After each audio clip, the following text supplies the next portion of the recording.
For more than 3,300 years, the Jewish people have preserved and transmitted their wisdom about how to live life. From generation to generation, parents taught their children, teachers taught their students, in a living chain that stretches back to the giving of that great wisdom in the Sinai desert. Perhaps never has there been a generation more desperately in need of this ancient wisdom. A wisdom today made available to the English-speaking world by scholars like Lawrence Kellerman. Sit back and enjoy while Lawrence Kellerman takes you on an adventure into the world of ancient wisdom for modern minds.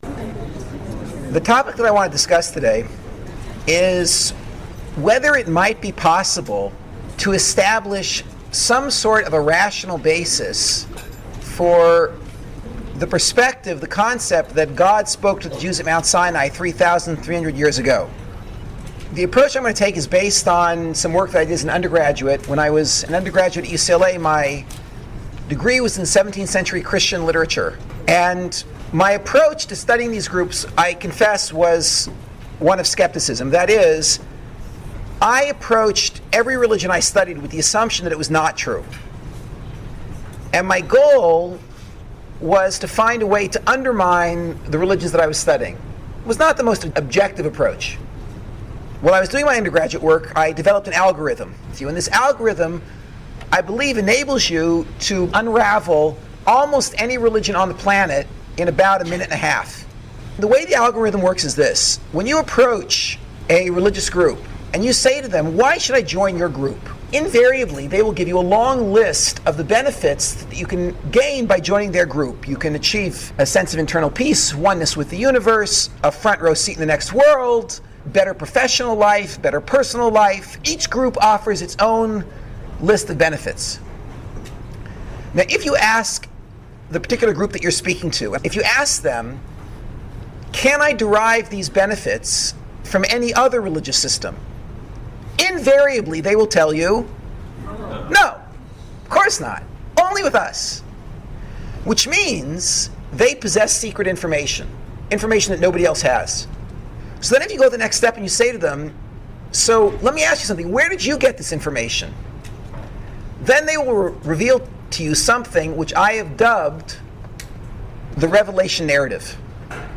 A revelation narrative is the story of how any particular religion came to possess the secret information that you need to achieve their benefits. All revelation narratives, in every religion I experienced, follow a pattern. So if I was doing a 4-day seminar with you, I would actually schlep you through 20 or 30 or 40 revelation narratives so you could see the pattern. But I'll just describe the pattern to you, and as you go out on your own and research religions, you will notice the pattern immediately. Christianity begins when Paul his name was actually Shaul, he was a Jew, is walking alone on a road on the way to Damascus, and he has this revelation. Jesus appears in front of him, tells him the whole story of his life. At this point, Jesus had been dead for 30 years, according to the Catholic Church. Jesus appears, tells the whole story of his life. Shaul, the Jew, converts on the spot to become a Christian, changes his name to Paul, comes back from this lone walk and tells the world, I've discovered Christianity, and that's the beginning of the religion. One man's lone experience on the road to Damascus. Islam begins when Muhammad drops to the ground in what looks like an epileptic fit, gets up from the ground, wipes the foam from his mouth, and explains that that was not an epileptic fit. Really, that was a prophecy. And this is what God told me. Not you, of course. You were not privy to this prophecy, but I was told. And this process continued for many years. And during this time, Muhammad dictated the messages that he found in his head after these experiences. And this became the Quran, a collection of surahs, a collection of these records of revelation. Again, one lone man's experience. Buddhism begins when a wealthy Eastern prince, Siddhartha Gautama, settles beneath a Bodhi tree. With his body sitting beneath the Bodhi tree, his soul ascends to the 8th stage of transic insight. He achieves knowledge of all there is to be known and becomes a Buddha. a god of sorts. And out of the kindness of his heart, he came back down into his body so he could spread this technology among mankind. There have been other people in Buddhism who experienced what Buddha experienced, what Siddhartha Gautama experienced. In fact, in the history of Buddhism, according to some groups, there were as many as 44 people who achieved the state of being a Buddha. But of course, we only know that because Siddhartha Gautama told us. There is no other person who's ever met any of these other people who made it to the 8th stage besides Siddhartha Gautama himself. So again, you have an entire religion passing through one man. The same is, of course, true of the modern cults. Whichever modern cult you investigate, whether it be the Mormons with Joseph Smith Jr., hiking alone in the mountains, discovering these golden tablets, translating the tablets with a dictionary. The tablets were written in Reformed Egyptian, which is a language only known to Joseph Smith. Thank goodness, right next to the tablets, there was actually a dictionary that translated from Reformed Egyptian to modern English, which was very convenient. And when he was done translating the tablets, he then destroyed the tablets and the dictionary and only brought back the Book of Mormon. Because what do you need the tablets for anyways, you know? And that was the launching of the Mormon religion. All the modern cults start the same way. One or two people have a revelation and persuade others to follow. And in all these cases, the credibility of the religion rests on the credibility of its one or two founders. If they're telling the truth, the religion is true. If they're telling a lie, the religion is a lie. From an academic perspective, from the perspective of the analysis of religions, we call this zero credibility. There is no more reason to believe it than to not believe it. Given that's the case, it's just a wild claim, and the level of credibility is zero. For the first time, I applied this algorithm, this system for completely undermining the credibility of religion by analyzing revelation narratives to a major world religion which I had never tried to destroy before. I'd never tried to destroy it because I was brought up in this religion. I was brought up as a Jew, and from the time I was a little kid, it was obvious that Judaism is a joke. So I felt like, from an academic perspective, it was a little bit dishonest to set up this straw man, Judaism, and then knock it down using my algorithm. Nevertheless, when I graduated university, I applied the algorithm to Judaism, and everything just sort of fell apart. And that's what I want to try to describe to you. I bought a copy of the Torah, and I opened up the book and I started to read. And it really reads like any other revelation narrative. It reads like all these other religions. You open up and it says, God spoke to Abraham. Yeah, right! Then God spoke to one man, Isaac. Uh-huh. Then he spoke to Jacob. Yeah, sure. And this is just classic myth. I finished off the first book of the Bible. It was quite interesting. Got to the second book. Interesting stories about the plagues in Egypt. It's a bit difficult for me to understand, but okay, mythologies can be passed along. Then I get to the section of the Torah called Parshas Yisro. And for the first time, I see verses dealing with the Sinai event. And it's clear as you're reading the story, this is the genesis of Judaism. And of course, what the verses there say is that approximately 600,000 adult men who were married to approximately 600,000 adult women, that's 1.2 million people between the ages of 20 and 60, and about 1.8 million seniors and children, a total of about 3 million people, stood at the foot of a mountain called Sinai in the middle of a desert, and all 3 million people, every single man, woman, and child in the Jewish people, heard God speak. Okay, now I realize this has to be a lie. I mean, this can't possibly be true. It's a mythology like all the other mythologies. What struck me as interesting was the level of chutzpah those Jews have, yes, to make such a claim, that they actually believe that, as opposed to all other religions which start with 1 or 2, the Jews, of course, believe that theirs started with 3 million. My only question was, how did they start this lie? And I want to be very specific. what we used to do when we would do analyses of religions was we would come up with very practical, very reasonable, very concrete and detailed scenarios describing exactly how the religion started. Muhammad gets up off the ground and says it really wasn't epilepsy, it was really prophecy. That's very concrete. You can imagine him then telling a group of people that I experienced prophecy and here's what I heard. Joseph Smith Jr. comes back with this book and says there were golden tablets and I destroyed them and here's the book. What I needed to do was, in order to unravel Judaism, I needed to come up with a concrete, reasonable scenario which would describe how the initial lie was told. We know that there was an initial lie told because every copy of the Torah that you find in any Orthodox, Conservative, Reform, Reconstructionist, Nudist group, like every place on the planet, all of their copies of the Torah read the same. 3 million people heard God speak. So at some point somebody told that lie. Now what I want to know is, what did the scene look like, concrete, when this person or group of people told the lie that 3 million people had heard God speak? After several months of analysis, I came up with the following idea.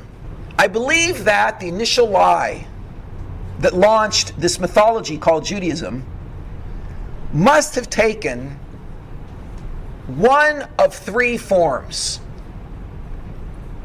It either had to be what I call the past lie, the present lie, or the future lie. Okay, now I'll explain exactly what I mean. Let's start with the simplest scenario. The simplest of these is the middle scenario, the present lie. And then from there I'll move to more complex scenarios, the past and the future lie.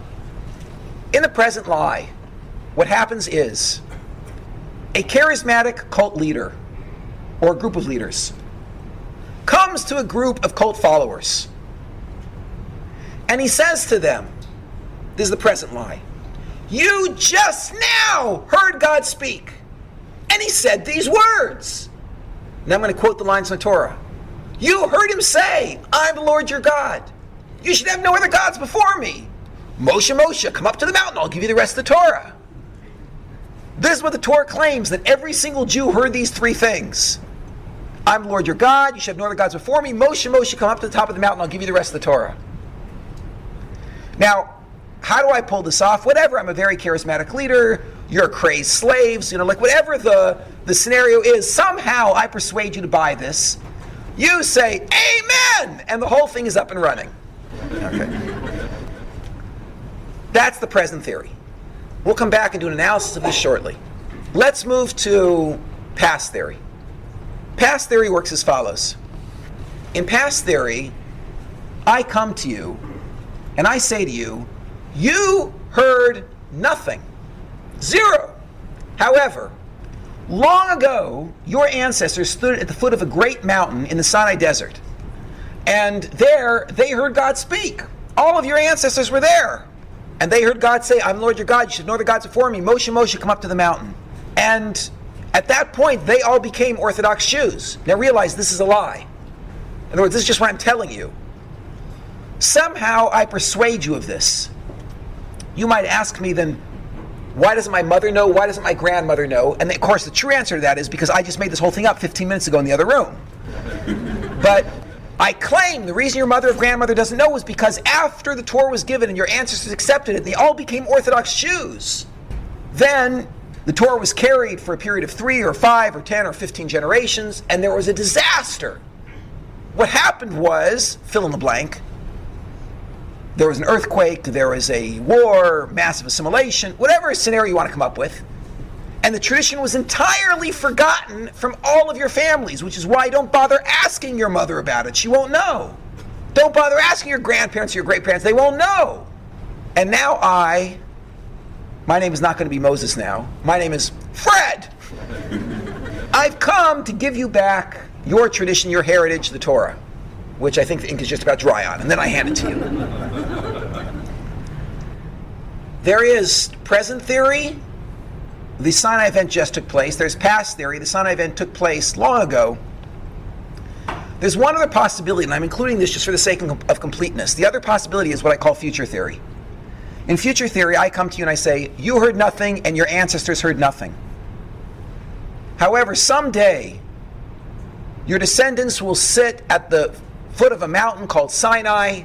There they will all hear God speak. He will say these words, I'm the Lord your God, you should know other gods before me. Moshe come up to the mountain. Moshe will then go to the top of the mountain, he will receive the Torah, and here I'm giving you guys an advanced copy, and then I hand you the book. Now, again, just for the sake of completeness, realize there cannot be another theory. Because since it says in every copy of the Torah on the planet, the 3 million Jews heard God speak at Mount Sinai, at some point somebody must have told that lie. When they told that lie, where did they place the Sinai event? The only possibilities are past, present, and future. Therefore, there cannot be another theory. What I want to do now is a very initial, superficial analysis of these three theories, pointing out what I consider to be light problems, not significant problems, with all three theories. And then I'm going to introduce you to what I call the bomb, which is a difficulty which I think unravels all three theories in one shot. First, the light problems. Let's start with present theory.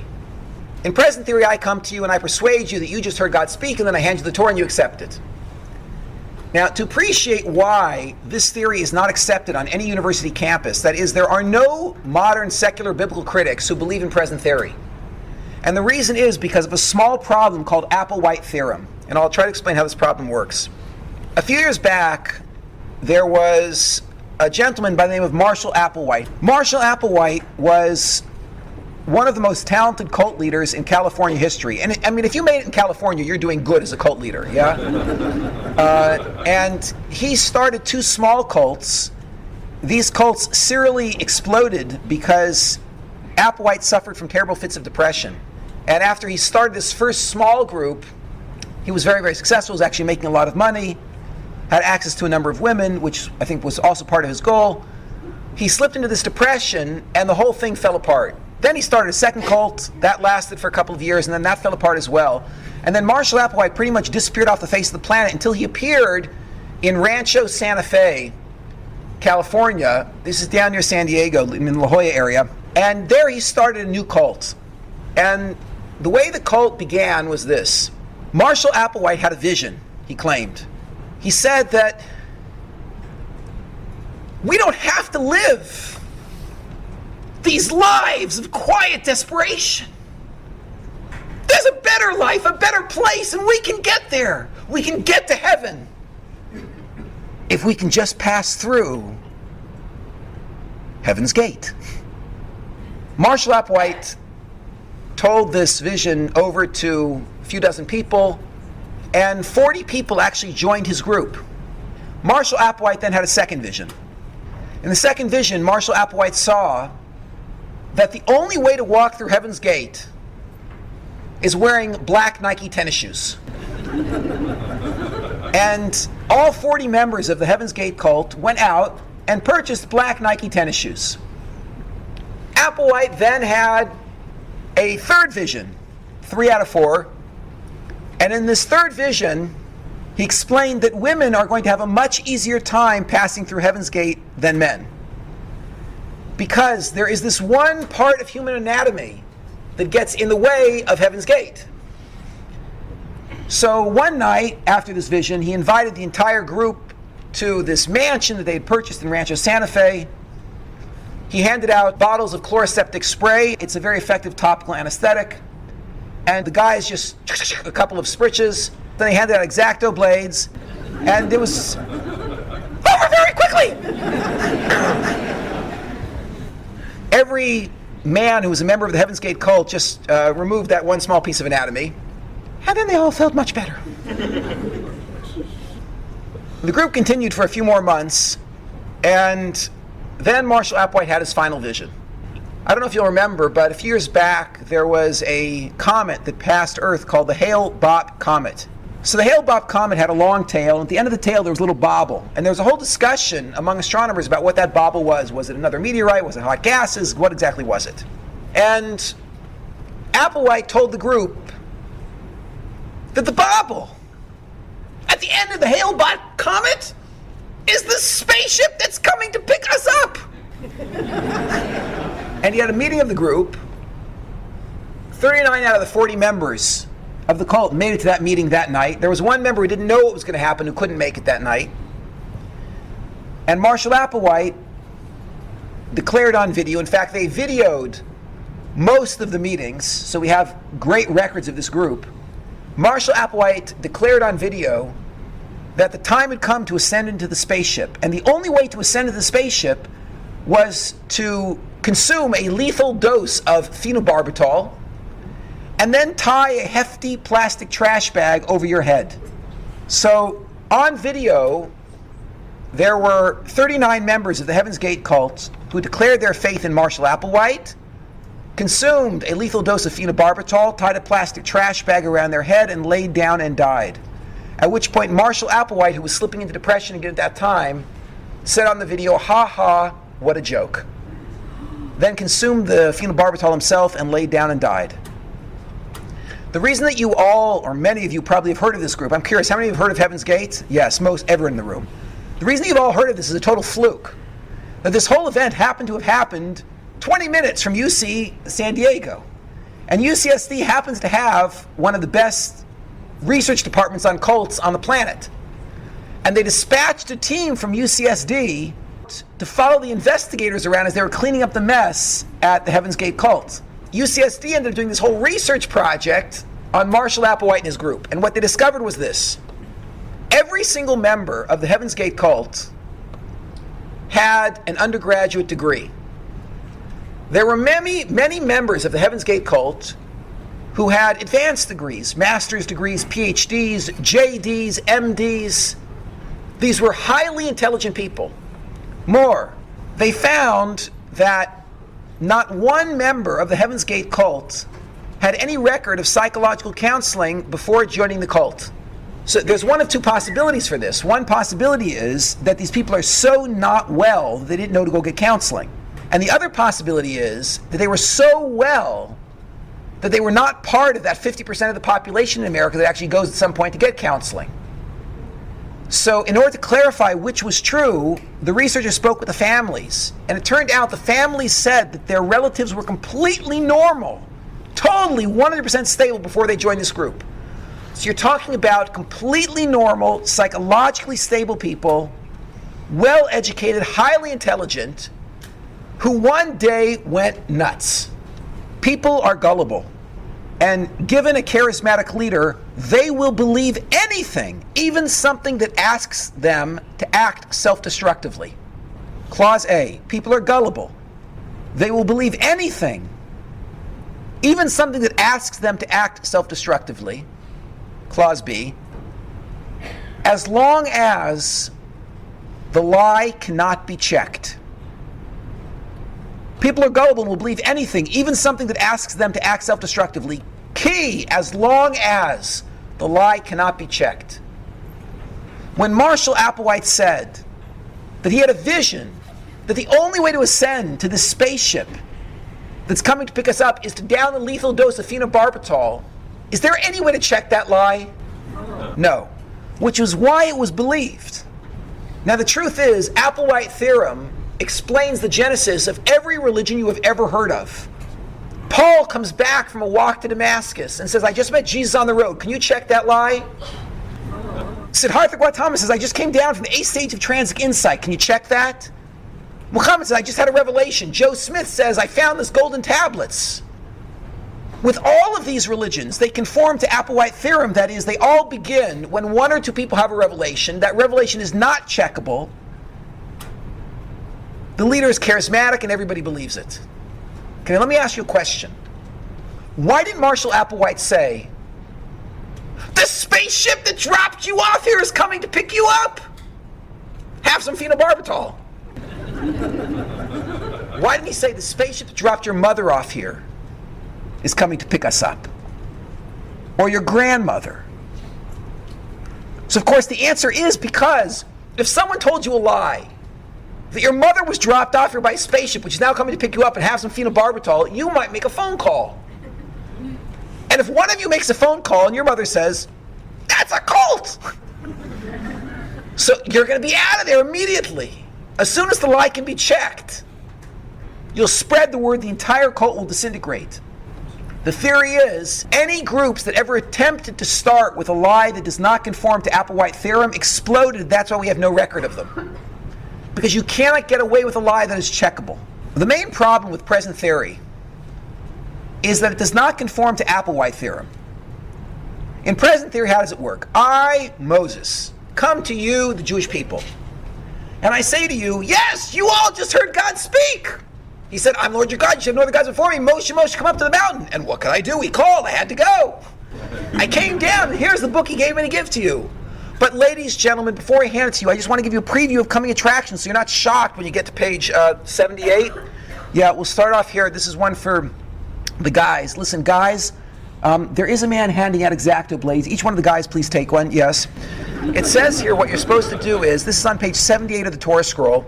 It says what you do is you spread your legs, let's see, shoulder width apart. That's correct. Then hold the X-Acto blade, it says, in your right hand, and then with a smooth downward motion. Wow, like that. It's over very quickly. That was a man hyperventilating. Whatever. Calm down. No, it's only the end you have to cut off. It's not the whole thing, yes? What do you mean, why should you do this? Well, the gods who you heard speak told me to tell you this. Now, ladies, gentlemen, can you imagine being a little bit, I'm sure the men can imagine, being a little bit hesitant to believe this? If you hadn't heard God, you might not be willing to take this on. Here's another one. There are dozens of these. Ladies, listen, don't worry. We're not going to be walking through this this desert forever. Eventually, we're going to be out of this. We're going to come to the land of milk and honey. Ladies, you're all going to get apartments in Haifa and in Beersheba. For $250,000, get one in Harnof. Come, it's going to be wonderful. Just follow me. But listen, I want to warn you, ladies, when you get to page 237 of the Torah scroll, there's this commandment. I should tell you about it before I hand you the book. It says here that, 3 times a year, at pre-announced periods, that's Pesach, Sukkot, and Shavuos. So all of us able-bodied men, anyone of fighting age, we are all going to abandon you on the borders. And we're going to go up to Jerusalem and have a party. Oh, ladies, I know what you're worried about. You're concerned that perhaps the Egyptians or the Lebanese or the Jordanians or the Syrians are going to come pouring over the borders and rape, rob, and pillage. Ladies, don't worry. The God of you heard speak is going to protect you. Now you can imagine someone being a little bit hesitant. Here's one of my favorites. Ladies, gentlemen, listen. When you get to page 592 of the Torah scroll, realize this is going on 1200 BCE. Yeah, at this point, there's no electricity, there's no freeze drying. In those days, when there was a good crop, people lived. When there was a bad crop, people starved to death. So it says right here in the Torah, this is the book I'm about to hand you, that, once every 7 years, we're not going to plant. No, you misunderstood what I meant. You thought I meant that you'll plant the first year, and then you'll plant the second year, you'll plant the third year, the fourth, the fifth, the sixth, the seventh, and this way we'll rotate our crops, and the land will always be fertile. No, that's not what I meant. What I meant was, once every 7 years, none of us will plant. Isn't that a great idea? Because of Applewhite theorem, this is rejected in secular circles. In secular academic circles, this is considered to be a joke. Now, there are people who don't have a background in religions who try in some way to make this whole present theory fly despite the problem of Applewhite theorem. People come up, people who don't have a background, don't know what works and what doesn't work in human psychology, will say, they were a bunch of, crazed slaves, and there was, mass hysteria, and they were hallucinating, and whatever. They just believed what he said because they were all fools. If you're not actually experienced in the world of religion, you come up with all sorts of crazy ideas of what will work.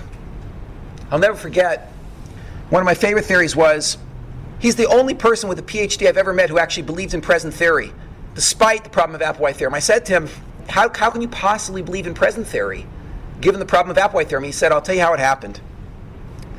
He said, isn't it true that Abraham went to sacrifice his favorite son, Isaac? So I said, yeah, that's what the book says. So he said to me, Leib, would any normal person go to sacrifice their favorite son? Obviously, Abraham wasn't well. Now, isn't it true that Isaac, at the time of the sacrifice, was an adult? So I said, yeah, according to the book, it comes out he was an adult. And he says, and he cooperated? And I said, yeah, that's the indication from the book. It seems like he cooperated. He said, would any normal person cooperate and stretch out his neck so his father can slice it? Obviously, there was a developmental disability that was passed from Abraham down to Isaac. And it had a genetic component, and it went right into Jacob. Jacob passed it to the tribes. The tribes multiplied in Egypt. There was an entire nation of retarded people. Moses said to them, you heard God speak. And they said, we heard God speak. And that was it. The whole religion was up and running.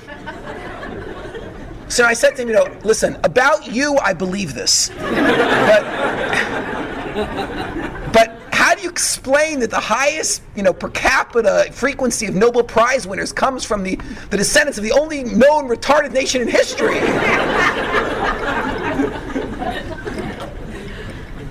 Someone told me when they left Egypt, it said in the book that they each walked out with only one box of matzahs.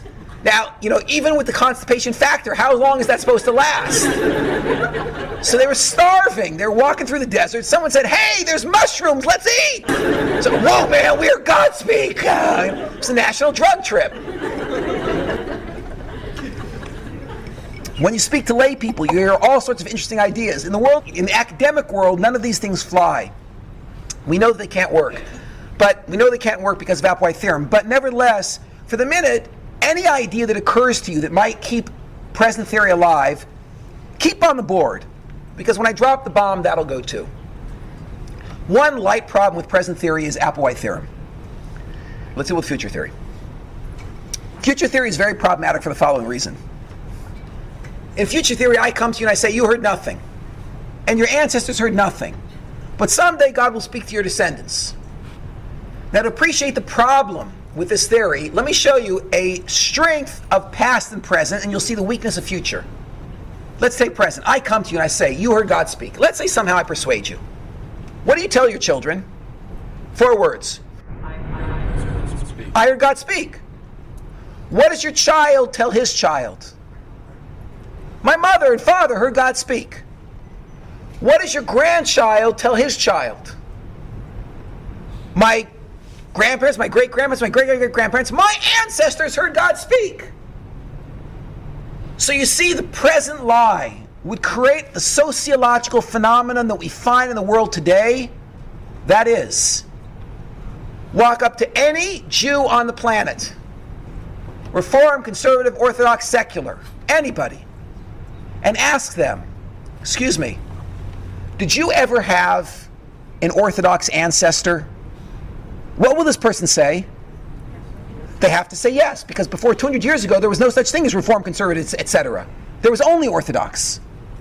So given that's the case, they will say yes. That means every Jew alive today, unless they're the convert or the child of a convert, every Jew alive today, within 200 years, can trace their family back to some person who believed with all their heart and soul that God spoke to the Jews at Mount Sinai.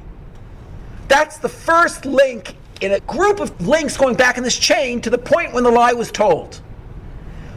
We have to explain this sociological phenomenon, this chain of people going down through history who believed with all their heart and soul that God spoke to their ancestors. Now we're assuming it's a lie. But what was the lie that would have started this chain coming down through history? Present lie could have done it. Because in the present lie, you tell your children, they tell their children, and there's this rumor started that your ancestors heard God speak. Go to past theory. In past theory, I tell you, you heard nothing, but your ancestors heard God speak. I persuade you. What do you tell your kids? Our ancestors heard God speak. What do they tell their kids? Our ancestors heard God speak. And you'd have a chain coming down through history that exists. A group of people saying our ancestors heard God speak.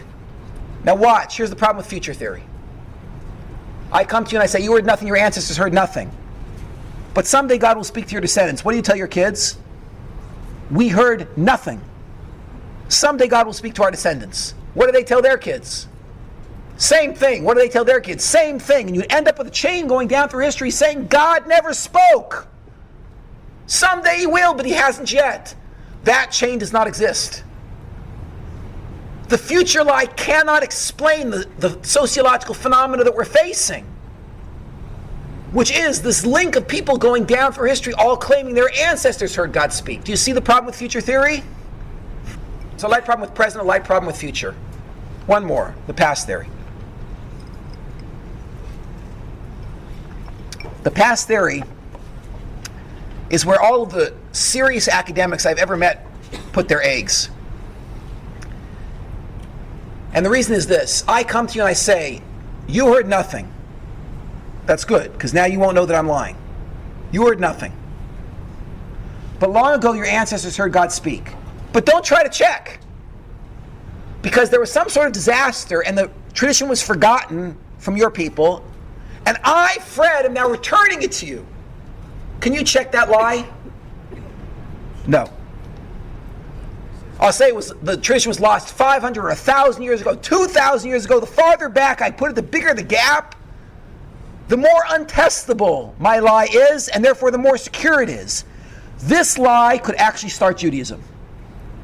Which is why all the academics I've ever met who doubt the Torah's divine origin put their eggs in the past theory basket. A light problem with past theories is as follows. In the synagogue where I grew up, there was, I think it was called the Cohen Chapel. There was the Teitelbaum Social Hall. I remember the Schwartz restroom.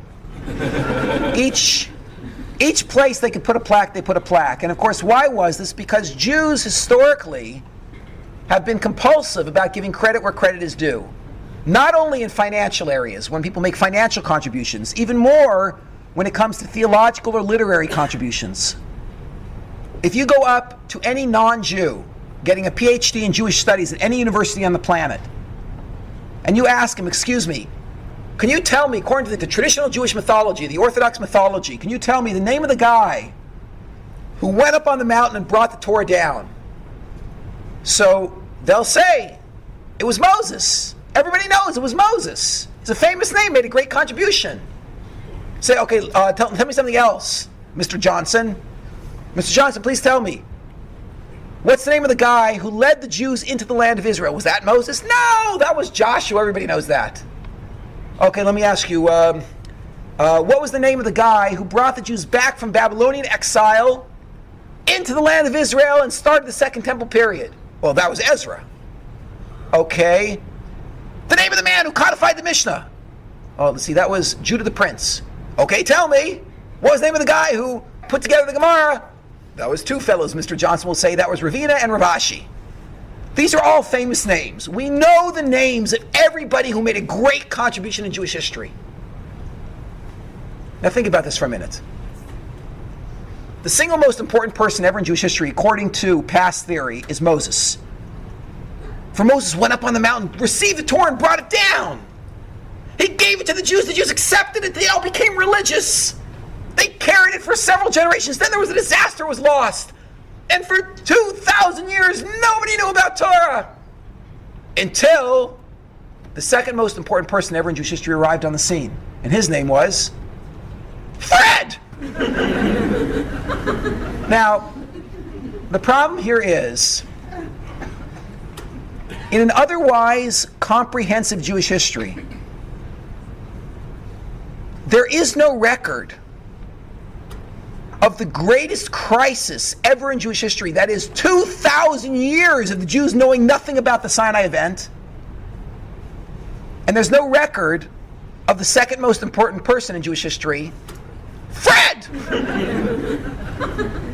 I actually ran a little experiment. This was actually quite entertaining for me. I went to an elderly rabbi in Jerusalem, someone who has a consistent tradition going all the way back to Europe, and I asked him, all this Jewish stuff, how do you know it? How do you know it's true? And he said to me, I heard it from my Rebbe. I said, yeah, what's your Rebbe's name? So my Rebbe's name is Rabbi Yerucham Levavitz. I said, yeah, when did he live? When did he die? He gives me the birth dates, the death dates. I check it.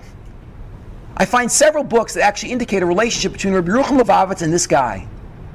And I accept, okay, there probably was a relationship, this man probably existed. Then I start doing research. Who was Rabbi Yerucham Levavitz's Rebbe? And I find several Jewish books all saying that Rabbi Yerucham Levavitz was a student of Rav Simcha Zissel Ziv. I trace it back. Who was Rav Simcha Zissel Ziv's Rebbe? Well, he learned from a fellow by the name of Rav Yisrael Salanter. And I confirmed from 4 different sources there actually was a relationship. And so I played the game until I produced this document. It's a fascinating document. On the bottom right is Rabbi Yerucham Lubavitz, the Rebbe of the man I was speaking to. On the top left is Moses at Mount Sinai, with birth dates and death dates. Now, this is one of thousands and thousands of Torah traditions you could produce. Now, I'm not telling you, God forbid, that this is true. What I'm telling you is, this is what those Orthodox Jews believe. I got this from their sources. And what's strange is, every single year in a 3,300-year-old tradition is accounted for. There's no record of a gap. And there's no record of a man anywhere on this list who, after 2,000 years, brought the Torah back to the Jews. So one problem with past theory is, if it started when I told you that, yes, we just recovered from a 2,000-year gap and I afraid I'm restarting it, you might mention that to your children. And they might mention to their children there would be such a record in Jewish history, and no such record really exists. Which made me question whether or not, in fact, Fred could have ever existed. So there's a light problem with present theory, the Applewhite theorem. There's a light problem with future theory. It wouldn't start the sociological phenomenon that we're looking at, which is a group of people moving down through history who believe that God already spoke to their ancestors. And there's a light problem with past theory. There's no record of Fred. But none of these impressed me until I hit the bomb. And here I'm going to conclude.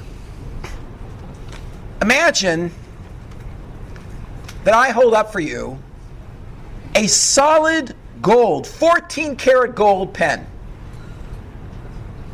And I show you that this pen is not only 14-karat gold, but it writes with 14-karat gold ink. So you say, Labe, that's a nice pen, but you're a Jewish teacher. Where'd you get one of those? So I say, you're right. On my salary, I can't really afford these. What I did was, I have this handy-dandy chemical equation which enabled me to convert blue plastic into 14-karat gold. Alchemy, I did it. Here it is. There's the formula. And you say to me, Labe, how interesting. Could I borrow that for a few minutes? And you run off with this thing, you copy it, and you hand it out to 50 groups of chemists and physicists to see if I was lying or if I told the truth. And you take this document, you give it to them all, and for 30 years, 3 times a day, these 50 groups of physicists try to reproduce my experiment to see if I was lying or telling the truth. And at the end of 50 years, they all come back, and they throw the paper on the table and they say it didn't work. Tell me, what do you conclude? Was I lying or telling the truth? I was lying. You're right. Now let me explain how you know that I'm lying. Because all of you accept as the fundamental principle of science, the backbone of the scientific method, that anything that is natural will happen more than once. I can't say I just got lucky. If it happened once, it will happen twice. And if you can't do it a second time, it's because it can't be done naturally. I did my work at UCLA on what we call North Campus. North Campus is where we deal with the humanities.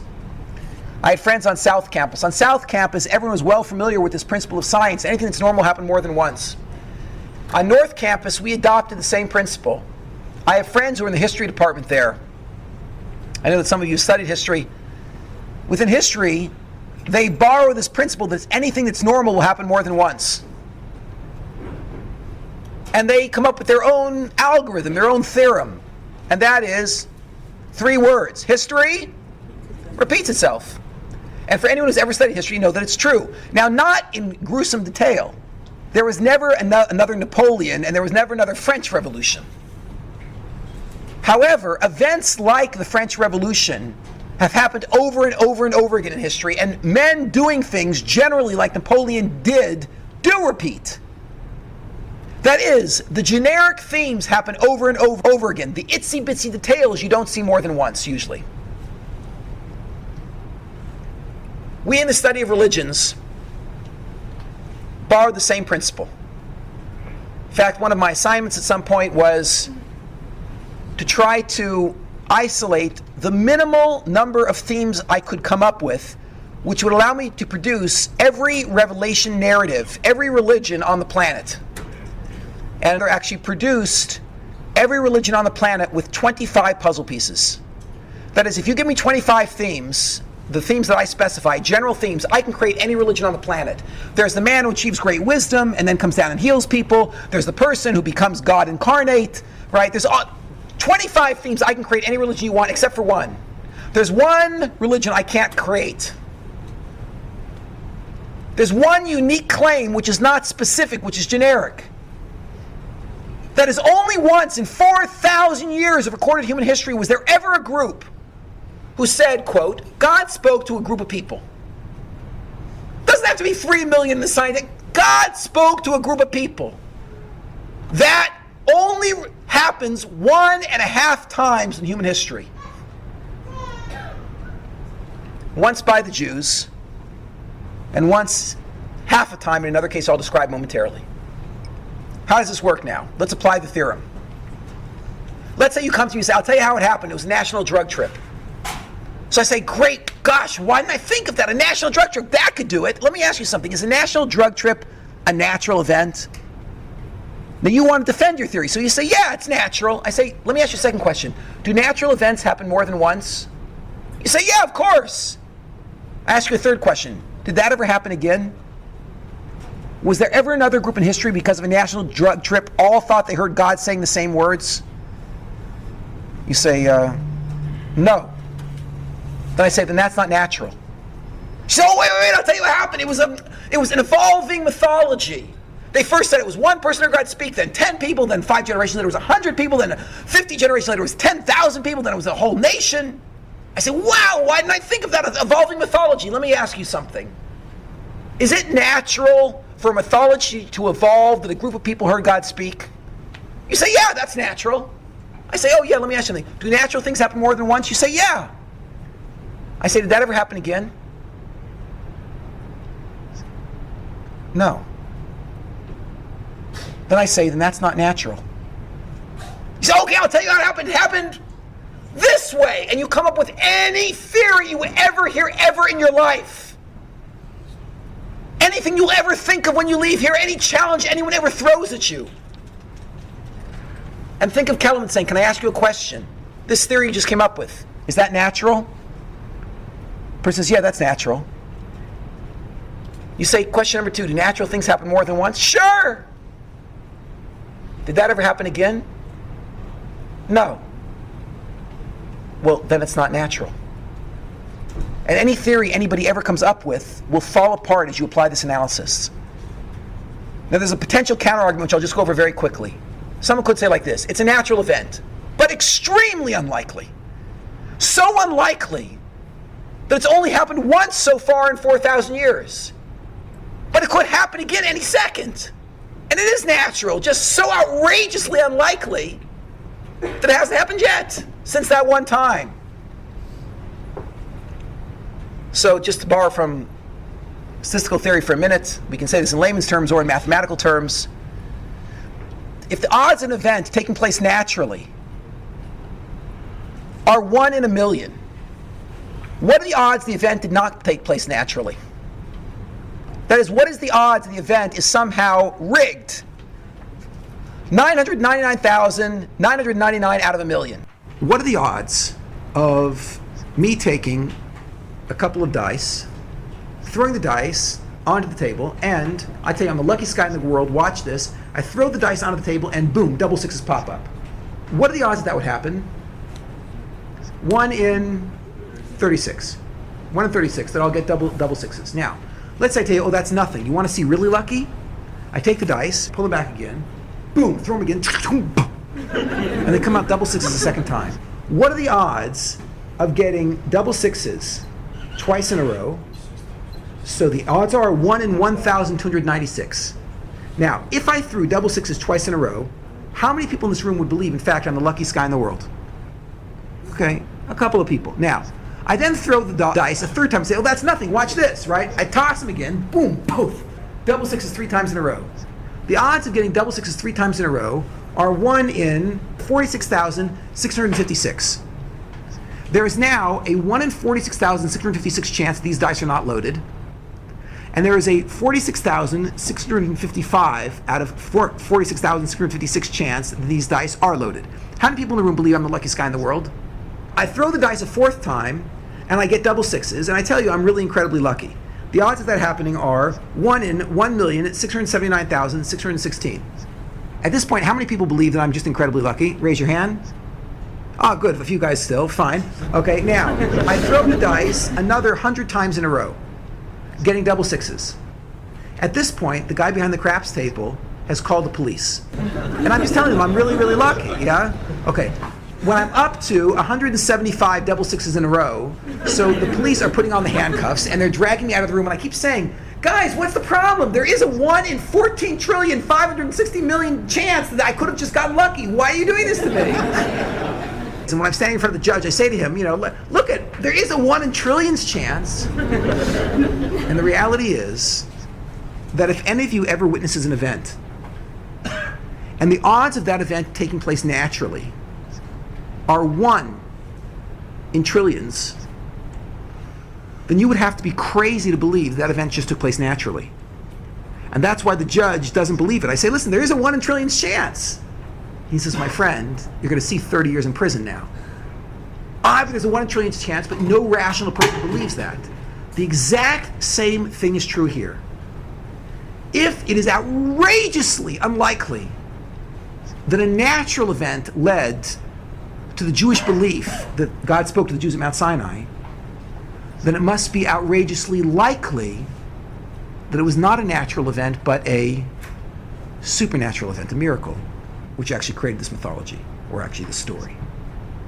So it would turn out then that if you wanted to argue that in fact it was the 1 in trillions chance, and that's how Judaism started, you could do it. But you'd have to say it like this. Since you're betting on the 1 in trillions instead of the trillions and trillions, you're betting on the 0.0000001 instead of the 99.99999%. There's a 0.00001% chance that it was natural, and 99.9999999% it was a miracle. So if you want to say it was a natural event, you have to say it like this. You have to use this language. You have to say, I believe it was a natural event. Because it is a wild leap of religious faith to put all your eggs in the 0.00001% chance. And anybody today who remains calm and rational will say, I'm putting my eggs into the 99.99999% chance. In fact, natural events happen more than once, and if this event never repeated itself, it's because it's not a natural event. Realize that if you argue that a natural event is at the root of Sinai, but it's outrageously unlikely that such a thing would happen naturally, realize that you are then arguing there's a 1 in a billion chance it happened naturally, which means there is a 999,999,999 out of a billion chance that it happened supernaturally. I'll conclude with this story. I've given this lecture all over the world in the last 15 years, mainly at universities, most often to academics. I've never heard a counter-argument, although I would love to hear one. In a lecture now it's going back about 7 years ago, I mentioned in the lecture that I felt there were holes in my qualifications to give this lecture because although I've traveled in many countries, I've never had the opportunity to visit India. And the oldest pagan group on the planet happens to be in India. I believe that the oldest religion, continuous religion on the planet today, is a Hindu group in India. I'll tell you the name, but don't jump to conclusions. It's not the group you're thinking of. They're called the Hare Krishnas. And it's not the Hare Krishnas that you know of. The Hare Krishnas here in America are fakers. They're monotheists. They messed up the whole system. The original Hare Krishnas in India, they're polytheists, the original polytheists. They were probably the same sort of religion that Abraham was watching when he was growing up. Once after a lecture, a fellow came up to me in Jerusalem, and he said to me, did you know that Hare Krishnas opened an outreach center in Tel Aviv? I said, it's not possible. They don't do this sort of outreach, and they would never come to Israel. It's got to be the American Hare Krishnas. She said, no, it's the original guys from India. I know it's the original guys from India. So I checked it out. I ended up meeting with basically the director of outreach for their group. And sure enough, they were the original Hare Krishna from India. And the guy's name, I can't tell you his name for reasons you'll understand in a minute, but the guy's name sounded like Shrudlu Goldberg. So, no, he was not a Baal Tshuva of sorts, yes? He was actually a from birth Hare Krishna. His parents grew up in New York. Like any intelligent person looking for spirituality in New York, they went to India. They there discovered Hare Krishna, and they became Hare Krishnas, and there they gave birth to Shrudlu, who grew up a from birth Hare Krishna. When they needed to send a team to do outreach in Israel, they picked Shrudlu Goldberg to be the man. So he came, and I'm sitting with him. I said, Shrudlu, let's cut to the chase. I just want to know, what's your revelation narrative? Shrudlu says to me, oh no, Mr. Kellerman, that's not how we do things. Okay, so I had to adjust a little bit. I said, okay, Shrudlu, how do we do things? Shrudlu says to me, here we share. He says, Mr. Kellerman, first you tell me your revelation narrative. It's like, this is unbelievable. Shrudlu Goldberg wants to hear the Jewish revelation narrative. I just loaded my rifle and fired with both barrels, The poor guy, for an hour, I told him the entire lecture that I've told you. I didn't mean to come to, drag some Jew back to his heritage, but what can I do? God brought me here,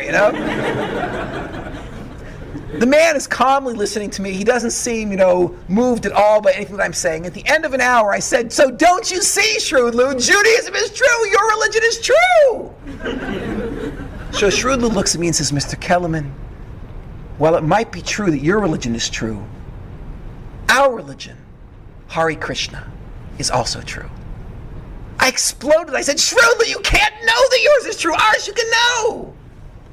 Shrudlu says, no. We can also know that our religion is true. I said, how? He says, we also have a mass revelation. And what bothered me was the man was so sincere. And I said to him, what are you talking about? And he says, haven't you ever read the Bhagavad Gita? And I said, you're darn right I've read the Bhagavad Gita. It's a famous Hindu tract. It's about a battle between two peoples. He says, Mr. Kellerman, at the battle of the Bhagavad Gita, how many people were present? There were 3 million. He says, yes, Mr. Kellerman, and we have an oral tradition that at the battle of the Bhagavad Gita, our chief god, Krishna, descended in the sight of all 3 million people. He spoke to them, and all 3 million people dropped dead, just like your people at Sinai. So I turned white. I didn't know what to say. I was trying to picture, how am I going to look in a toga?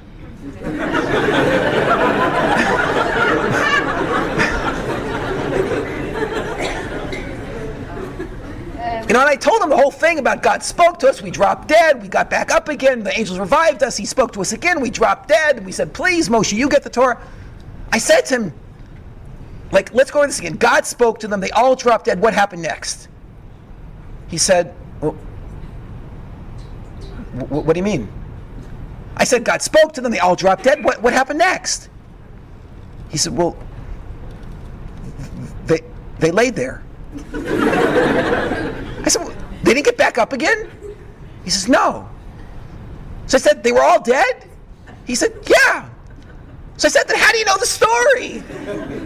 So he says, well, many, many years later, that God came to one guy, told him, and then he told everybody else. I want to close with a beautiful section from the Torah. I opened up a Chumash on the spot. I had the Chumash there, and I read him this passage. This is Dvarim, Deuteronomy 4:32. You might inquire about times long past, going back to the time that God created man on earth, exploring one end of the heavens to the other. This is basically what I did. See if anything as great as this has ever happened, or if the like has ever been heard. Well, like what? What's the Torah's challenge here? What's so amazing? Has any nation ever heard God speaking out of fire as you have? and still survived. The Torah understands that it's very easy to start a cult saying that everyone heard God speak, drop dead, and there's no traces left. But every single person sitting in this room can trace themselves back to a person who believed with all their heart and soul that God spoke to their ancestors at Mount Sinai, and from there it's a straight shot going back 3,300 years. And there is no way that such a lie can be started. It cannot be a lie. Because if there was some way for that sort of a lie to be started, we would find some trace of it in some other religion on the planet. Thank you.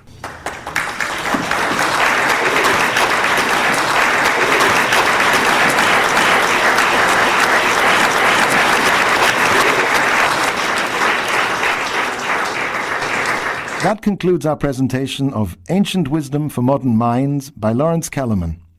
For more tapes by Lawrence Kellerman, visit www.lawrencekellerman.com. That's www.lawrencekellemen.com.